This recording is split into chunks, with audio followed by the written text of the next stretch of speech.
जो इस यहाँ पर जो बीजेपी इस बहस के जरिए जो केंद्र में कांग्रेस को ला रही है, सीधे तौर पर आपको मुस्लिम विरोधी यहाँ पर ठहराने की कोशिश कर रही है। वोट बैंक की राजनीति आप कर रहे हैं, तुष्टीकरण की राजनीति को आप हवा दे रहे हैं। यहाँ पर यह तस्वीर क्रिएट की जा रही है अब यहाँ पर सरकार की तरफ से आपके खिलाफ। चित्रा बाथम। पूजा जी नमस्ते, आपको मेरी आवाज आ रही है? हाँ बोलिए। पूजा जी, झूठ की बुनियाद पे ये वक्फ संशोधन बिल लाया गया है।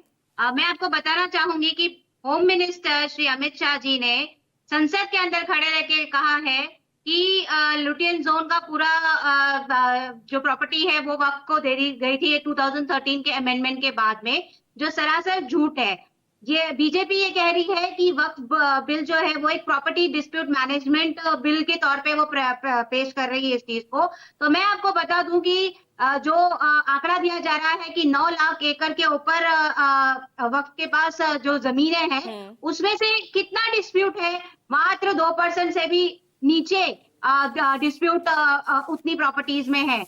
हम जब वक्फ बिल लाए थे, हम मुसलमानों को as equal citizens of the law consider करते थे, इसीलिए हम उनके फंडामेंटल राइट्स को ध्यान में रखते हुए हमने जो संशोधन है वो बिल के अंदर लाए थे। लेकिन यहाँ पे अभी आपने भाजपा की प्रवक्ता को सुना, उन्होंने कहा क्या मुसलमान सिटीजन नहीं है इस देश का? अगर मुसलमान सिटीजन है इस देश का तो ये Waqf bill article 14, article 15, article 25, article 26, article 20 and article 30 का सीधा सरेआम उल्लंघन कर रहा है। लेकिन आपको ये दिखाई नहीं दे रहा है क्योंकि आप भाजपा की प्रवक्ता हैं और आपको इस बिल को डिफेंड करना है।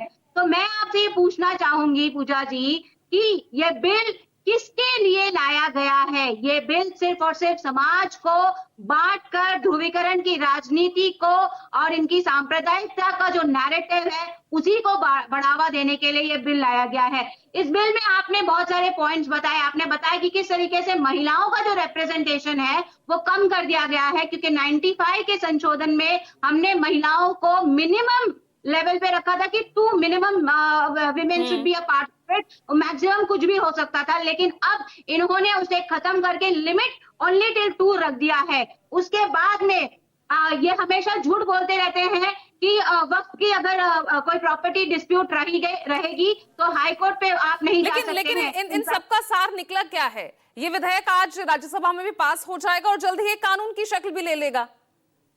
आपके तो सारे एफर्ट, सारे प्रयास सब धरे के धरे रह जाएंगे ना। ये जिस तरीके से पिक्चर पेंट करने की कोशिश कर रहे हैं कि ये ध्रुवीकरण की राजनीति नहीं करते हैं, ये सांप्रदायिक की राजनीति नहीं करते हैं, ये सरासर झूठ है। और ये हम पे जो तुष्टीकरण की राजनीति का अगर इल्जाम लगाते हैं तो सौगात कौन बांट रहा है आज की तारीख में? उलेमाओं की जो पेंशन्स है या उलेमाओं के जो पे स्केल है उसको इंक्रीज करने की बात, या वक्फ बिल को जो ज्यादा से ज्यादा फंड एलोकेट करने की बात है, वो कौन कर रहा है ये देश को पता होना चाहिए।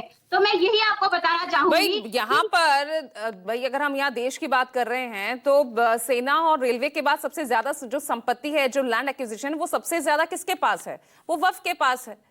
अगर उससे कुछ रेवेन्यू जनरेट हो, क्योंकि आपने तो 2013 में जो आपने अमेंडमेंट किए भी, तो वो इनकम 163 से सिर्फ 166 करोड़ तक ही तो पहुंच पाई। मैं आपको वही बता रही हूँ पूजा जी, ये इनकम जनरेशन के लिए नहीं है। इनकी जो एक्चुअल मंशा है वो जो इन्होंने अमेंडमेंट किया है कि इन्होंने एक सर्वेयर को निकाल के कलेक्टर को अपॉइंट किया है। इनकी एक्चुअल मंशा जो अभी तक सिर्फ ये खोदने में लगे हुए थे, ये उनकी मस्जिदों के ऊपर, ये जो ग्रेवयार्ड्स हैं उनके ऊपर ये पूरी तरीके से अभी बुलडोजर चलाने का मामला इनका आप देखते रहिए कि आने वाले दिनों में बिंदास ये करने वाले हैं। तो ये एक्चुअल इनका प्लान है। परिमल जी, ये जो